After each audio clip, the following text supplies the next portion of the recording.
these people in the Rust Belt that were losing their jobs and watching their way of life disappear, they're going for anything. So in some ways you had Bernie supporters that voted for Trump even though economic policies were hugely different. Like you're just grasping for anything that kind of makes sense. So when you hear a liberal economist in this case, I'm not sure who it was on Bill Maher, but when you hear this person talk about these knuckle draggers or whatever, isn't that also, it's almost feeding into that thing again? Like these people are so sick and tired of being abused and beaten and ridiculed by the system that even if that guy is right, whoever this person is, that they're still doing the very thing that pushes people to vote potentially what could be for against their interests. Absolutely. And I think this was one of the genius parts of Trump's campaign, where he actually understood that he needed to bring a different level of respect to the real issues that these people were facing. And I think Bernie did it, and I think my sense is that Bernie actually would have come through on a lot of these promises, but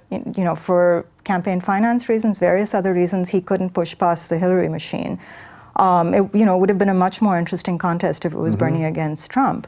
But regardless of whether or not Trump actually comes through on any of these promises, I think he's already giving these people a lot of what they're looking for, just in terms of respect for their ideas and some acknowledgement that what they're saying and what they're seeing is real, which I believe we as liberal economists have not really come through on. Yeah, because then you're just saying the same, they get belittled, and then you're saying, see, you bunch of morons, you're getting exactly what you sowed. And it's like, well, that's not going to help them come to your side. How much of this do you think is just that systems just get to this place where this happens? You know what I mean? Like, so in the Rust Belt, the jobs that are going away, it's like any other thing that exists for a certain amount of time and it doesn't. That there's, I don't know, is there an example in history when a whole industry started disappearing, but everyone figured out the way to get out properly? Is there any example of that you can think of where it was prepared for people because they realized that one thing was going away and they were going to have to do something else? Or is this just the natural order of things? It may be, and one of the things that I'm really interested in now, we recently moved from New York to Silicon Valley, and one of the lines of research that I have been following is someone named Peter Temin, an MIT economist, just came out with this book where he talks about the dual economy and the dying middle class of America. And he points out that while we are very focused on the notion of secular stagnation and how we're not seeing sufficient growth in the economy, we're really seeing a stagnation of real wages, especially with manufacturing sector. But what he does point to is that there is one sector of the economy or three sectors of the economy that have traditionally been doing really well, which is finance, technology, and electronics. And so even though much of our focus has been on secular stagnation, we really are doing well in areas of innovation and areas of finance. And the question for us then is, how do we actually take lessons from this area and try to bring it to the rest of the economy? More importantly, how do we try to smooth the path of the rest of the economy so that we can make this a lot less painful than it might otherwise be? And one of the things that one hears a lot in Silicon Valley is, how do we bring new ideas to this? Why don't we start thinking in terms of basic income? Because we are going to be disrupting the job market at some very serious level. We need to make sure everyone's taken care of. Left-leaning economists tend to be very suspicious of the notion of basic income because the fear is that we're going to use this to basically upend our current welfare systems. And if we decide we're going to give everyone $10,000 a year and then we're going to forget about them, that's probably not going to do what we want it to do. So it's really a question of how do we approach something like basic income so we make sure we are taking care of the people whose lives we're disrupting. But regardless, we are going to see this huge change in the nature of jobs in this country, and we need to be getting ahead of this to try and think about how do we address it. And, part of it is that we need to think about how our company is structured.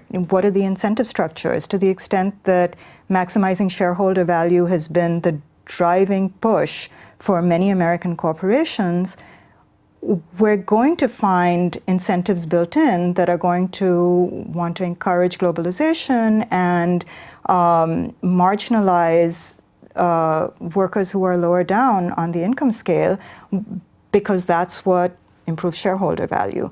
So if we change some of the incentive structures around this, I do think there's a lot we can do to actually smooth the transition. But eventually, I do think you're right. We're going to see these changes, and it's a question of how do we get ahead of them. Yeah, it's interesting because a couple of weeks ago I had Dr. Mike Munger from Duke University, who's a political science professor at Duke, or he's in charge of the politics philosophy department. I think it's politics, philosophy, and economics department. And he's more of a libertarian, but he was making a sort of libertarian argument for universal basic income. And I've never heard it described the way you thought that. I always would have thought that left-leaning economists would have been for it. But it's interesting that you're saying not necessarily. And he was actually making a libertarian argument for universal basic income. So there is a lot of room to come together with people of different thinking traditionally in this regard. Absolutely, which is something that I really hope to be able to do now. How do we bring some new economic thinking to the innovations that we're seeing coming out of Silicon Valley? I think basic income is a disruptive idea, but I really do think we need to play with it, and we need to try and take it on in a way that we aren't co-opting welfare systems, and make sure that we're not using it to actually disenfranchise See, that's interesting. people. He wanted it to completely co-opt welfare systems. His argument was that the welfare systems are failing, so let's do this with that money. But I can see why. Well, the question is, why both arguments have merit. Well, the question is, are you really going to do this with this money? Are you going to really try and bring in the disenfranchised and make sure that they're properly taken care of? What are you going to set your basic income at? How are you going to ensure transition out of it once people go into the workforce? How are you thinking about, my point on this is that we really need to be thinking about the economics of it when we structure it. I'm not against the idea of universal basic income. I think it may be a solution to actually handle the fact that we're going to be seeing a tremendous amount of disruption in our job market. But we really need to think about how we're implementing it and how much resource we're going to be willing to put into this. And it's interesting because in Silicon Valley, people really think in terms of an abundance economy. Mm-hmm. On the East Coast, people still think in terms of scarcity with capital S, small s. The notion of economics is built around the idea of scarcity.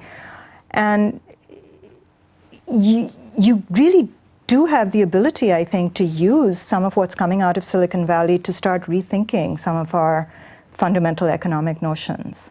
Has automation and machines and robots and drones and all that completely changed the discussion? I mean, are the discussions that economists are having now widely different than they were having even 5 years ago, even though it was obvious that we were trending in this direction? Has it just completely altered the landscape? I think the problem is that it hasn't, and I think it has Really? to. I think it's coming, and people will do analyses of how much of the destruction of the manufacturing sector is coming as a result of trade, as a result of immigration, how much of it is automation. So, these are the three things people talk about, and it's like, what part of it is globalization, what part of it is automation.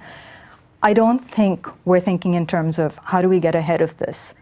How do we need to change the conversation, because eventually this is coming, and what do we do to position ourselves for when it comes? Yeah, that's so interesting to me that it's not being discussed as much as you'd think, because there's so many people in Silicon Valley especially that are like, guys, this is the game changer. There's so many things that I think are game changers. If you look at just what's happening with cryptocurrencies, I think it's really going to change the nature of transactions, of macroeconomics, and I think we need to be coming up with new economics to think about that as well. So I think there's a lot of things that we're going to have to be thinking about differently. Underlying it all, though, I think one does need to, going back to the earlier point, I think underlying all of this is going to be incentives, and we really need to think about how do we build the correct incentives in so that we're taking care of people through this entire process. So with all this in mind, do politics at its core, does it really just come down to economics? I would imagine as an economist, you at least probably want to believe that. But the more I talk to economists and think about this stuff, the idea of if you've got a job and then you can afford to hopefully have a home, whether you're owning it or renting it, and you can put some food on the table, and that basically takes care of 90% of what we talk about in the political scheme of things. I think it's true. I did warn you that from the age of 15, this was the way I viewed the world. So if you're going to ask me, that's going to be the answer I give you. But I actually do think there's more I to thought it maybe than you had that. changed from your 15-year-old self as you learned a little bit about things. Well, I have, because I think what I'm coming to realize, if I look at what our current political situation is, and I see the role that identity politics is taking in our society, I do have the sense that the heart of identity politics is, or the driving force is really coming from the economics as well. So, I talked a little bit earlier about the investment theory of party competition and just how campaign finance changed everything. And, it's become increasingly clear that money drives elections in a way that we never really have acknowledged. So, recent studies done by some of my colleagues will show that there's almost a one-to-one correspondence between the amount of money spent on a congressional race and whether or not, and who wins that congressional race. And if it's really money that's driving it, then you would imagine that politicians are going to have to raise a certain amount of money, which they can't really do with small donations anymore. So as much as we heard about how Obama raised money through small donations, if you actually look at what was driving his campaign, especially the second time around, there was a lot of really big corporate finance in there. And if you think about what that does to the incentive structure of politicians when they're in power, very quickly, it becomes really expensive to actually come through on the economic nationalism that the Democrats traditionally promise their base. So if you can't actually give them the economic things that you've promised them, well, identity politics is a really inexpensive way to feed them. And, my sense with watching the increase of this conversation in our society is that this is really a distraction. This is a way to take people's focus away from the fact that they're really unhappy about what's happening economically and say, let's give you something else to focus on. And, I think it sort of blew up for the Democrats this time. And it's blown up in a way where I think the identity politics has gotten really toxic. And the economic issues aren't being addressed either. So, I really think I'm waiting until the Democratic Party finally wakes up and understands that they're just not going to be able to get away with substituting identity politics for the real economics that they need to be providing their base. In a weird way, does that almost seem too late? Like they've traded in it for too long, that even though I would suspect some of the party heads or the consultants that they bring in, or even the economists that they bring in, are probably going, guys, this is the losing game here. But you're sort of in so deep, how would you then publicly put a face on that to be like, we got to change what we're doing here? It's tough. I mean, I think they're grappling with that right now. I think they're grappling with that. One of the problems is that you say even the economists they bring in, the one thing I found economists to be particularly weak at is looking at their own incentive structures. So the phrase that my co-author and I have coined is the economics of economics. Who's actually going to look at the incentive structure of the economists? And if I look at the economics that was coming out before this last election, economists know that free trade, increasing trade liberalization is going to come with a redistributive consequence. And they know that the burden is going to fall very specifically on a particular group of people. So if you look at what happened with NAFTA, NAFTA had efficiency effects that were positive, but they were really small compared to the redistributive effects. And in particular, the effects on very specific segments of population, geographically and in terms of particular manufacturing sectors. And the economists working for the Democratic Party very often were whitewashing this. They weren't being honest about what they knew were the redistributive effects of trade. And as a result, my sense is that you've got the system feeding itself, where the politicians are looking for a particular kind of economics. The economists are happy to feed that to them because that's what's going to write their paychecks. Yeah. And so no one's willing to actually stand up and say, hey, there's a problem. And Bernie Sanders actually did, and he had a few economists who actually came up with his economic plans that said, we can make this work. And the backlash amongst mainstream economists was huge. Very few people were really willing to take seriously some very serious economics that went into these plans and say, yeah, there's a real point here. There's something workable here. Huh. So, I really think underlying a lot of this, once again, is incentives. And in this case, I think that the incentives that economists are So even the bringing, economists studying the economy have their own incentive structure, I think and you have to be especially wary the of that. economists studying the economy. I think this came to light very strongly with the 2008 financial crash, where I think the Queen of England apparently walked into an investment bank and had one question for the economists there: why didn't we see this coming? And that simple question, I think, has been something that has driven many of us in the last several years to say, where did we go wrong as economists? And it's really interesting that economists have been so hesitant to look at their own incentive structures in this. That's so interesting to me, because I remember before the crash, I remember being at a bar with a friend of mine who worked for Lehman Brothers, and he was talking to another guy, and it was my friend Chris, and he kept saying, this thing is going to be a disaster. You have I remember, and I don't even know that I had ever heard about it before or realized that there were any problems even. I don't know if I just wasn't paying attention to that sector or something, but it's so interesting that some people knew, some people didn't, some people were gonna profit off of the disaster, that all of those competing interests just lead us to. That's right. And then you look at where it leads us to with the political interest. So if you look at what happened after the crash and once Obama was in office, it turns out that, a lot of the mortgages that underlay the crisis were really badly constructed. So they really didn't have even the legal grounds for the banks to be able to push on foreclosures. And so had the Obama administration chosen to come down hard on the banks and force them to negotiate, they could have really prevented a lot of this foreclosure crisis. And one of the things I say today is that Trump is really a symptom of the problems within the Democratic Party, because I think there was such a backlash. People were so disillusioned with Obama at the end of what we saw was the resolution of this crisis. Yes, we got growth rates back up, but if you look at what a burden the housing crisis placed on Main Street America, because he really wasn't willing to go after Wall Street, I think it becomes very clear where this disillusionment is coming from. And, once again, why wasn't he willing to go after Wall Street? Well, take a look at where some of those campaign funds came from. So is that sort of the biggest issue with Obama then, that he was forget after the crash, or go fast forward to after the crash, he was a two-term president.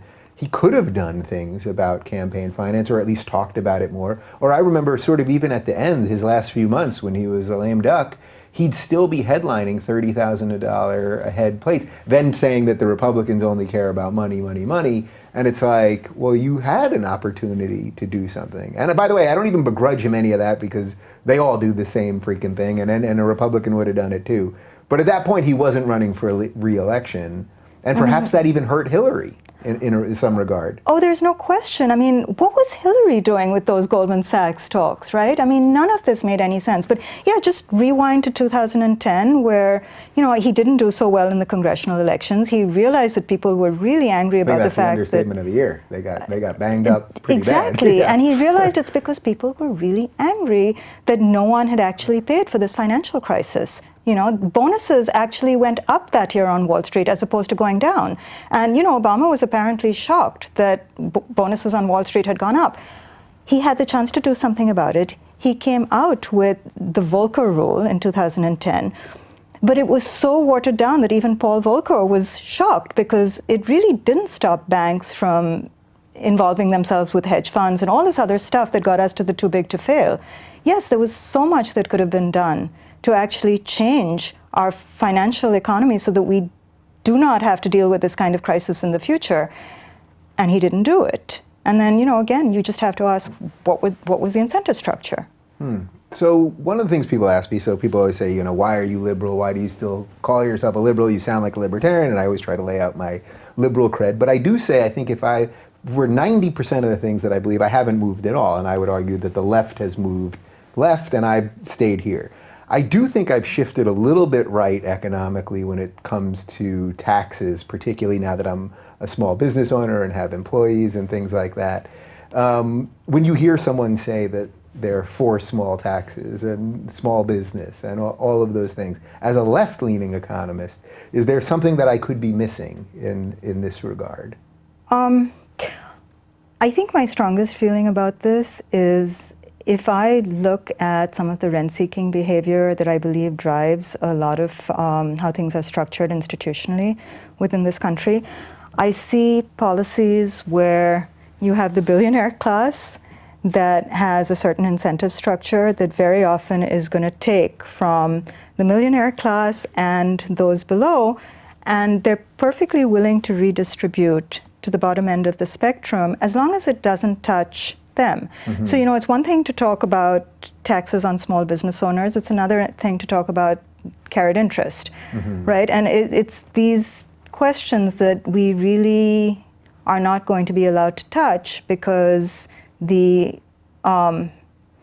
forces behind wanting to hold those in place are so powerful financially and economically. Yeah. So in my specific instance, as a small business owner, you don't have an issue with small taxes or low taxes, and we have a progressive tax system. I think it's really important to me that we have a progressive tax system. Mm-hmm. I think what we really need to be thinking about is inequality in this country. If you look at the fact that in the 1970s, the top 1% had something like 10% of the income, and it's gone up now to 20% of the income. The 0.1% of the economy of our population is earning 8 times as much as it was then.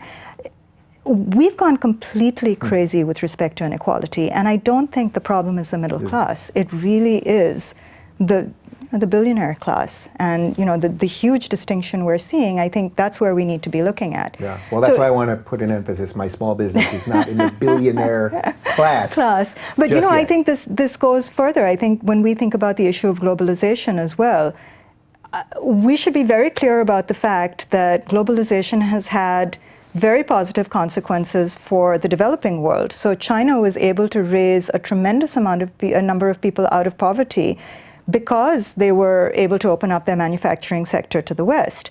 And the only problem with that is that we are doing good in terms of poverty at absolute levels across the world, but who's bearing the brunt of it? It's not the richest people in this country who are the ones who are all for free trade. It's the lower middle class. And my feeling is, if you're willing to actually redistribute your income, that's fine. What really bothers me is that you want policies that you say are going to help the rest of the world that are going to fall on the backs of the lower middle class in this country. Yeah. All right. So we have about 10 minutes left. Okay. I want to talk about a guy that we both know for just a moment.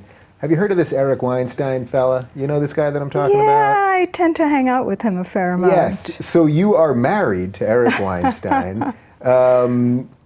Putting aside marriage for just a sec, I won't go too deep into your personal marriage, but you guys have done work together. I mean, real work together. You coming at it really from an economist point of view, him coming at it from a mathematical point of view, and you've sort of married these two ideas. So can you, I guess, tell me, before we get into fully that, first off, what's it like working with someone, or tell me how you met, actually. I know a little bit about this. I'm asking 17 questions at once. A little bit about how you met, how you started working together, and then what actually you guys came up with.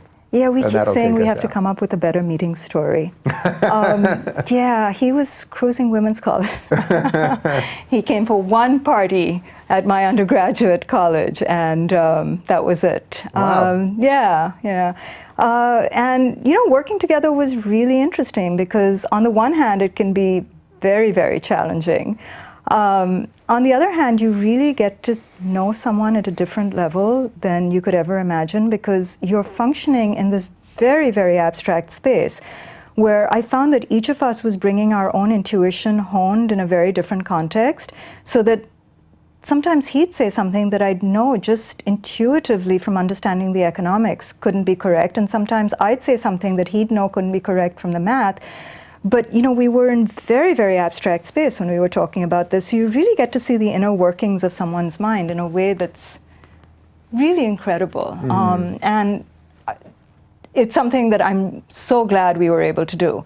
And we still talk about many issues together. We're not working as much on the technical stuff now. Yeah, but let's talk a little bit about the technical stuff. Sure.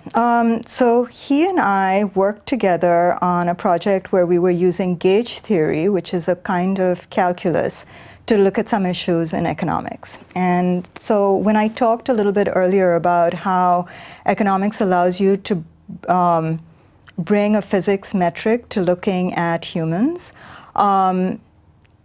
it can, but the problem is sometimes the math we use is limited enough that it forced economists to make some very incorrect assumptions.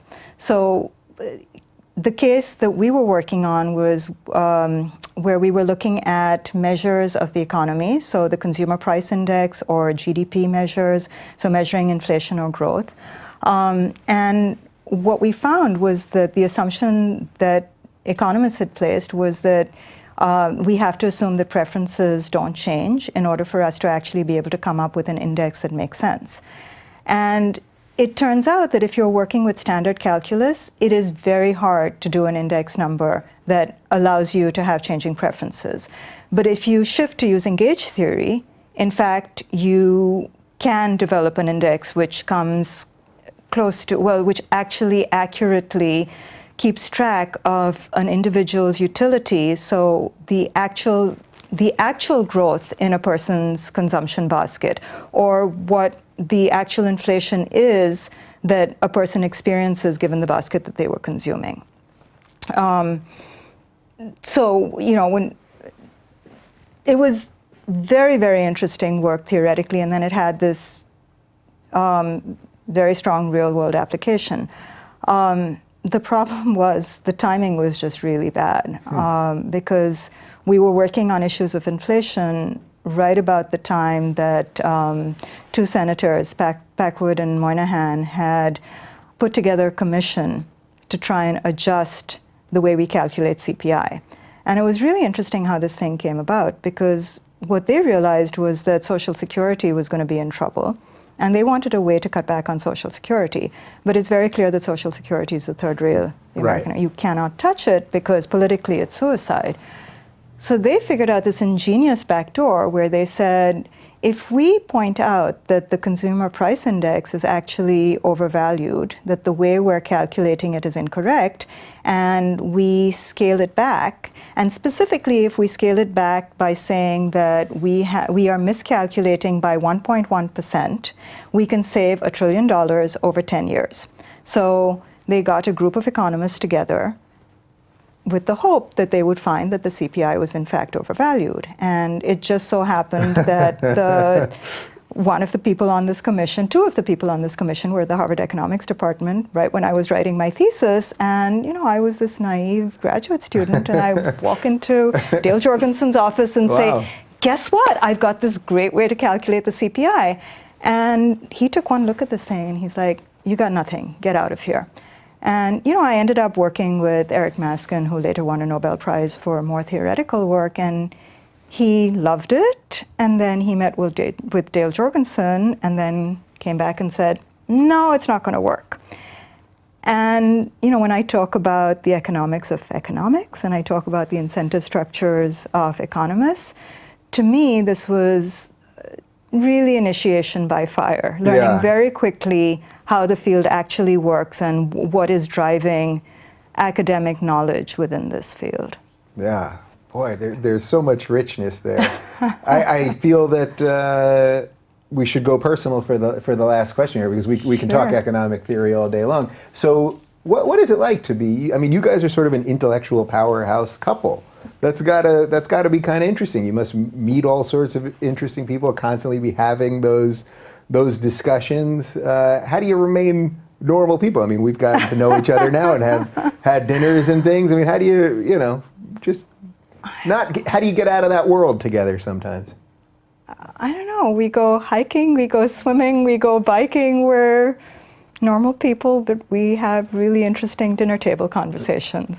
So it's just what life is. Indeed, and we're having dinner tonight, so you better not. I'm so looking forward to it. It's going to be a really interesting dinner conversation. Well, it's been an absolute pleasure talking to you. I'm glad we finally did this. And I realized that you got on Twitter just in the last hour or something. Do you even know what your Twitter name is? I think it's Pia Malaney. Just So Pia Malaney, I that's believe it? that's correct, At yes. Pia Malaney? All right, well, if Pia is right, it's just at Pia Malaney, and if not, or even if she is, we're going to link down to a Big Think video that she did that I think captures a lot of what we've talked about and some stuff that we didn't quite get to. And thanks for watching. We'll do it again next week.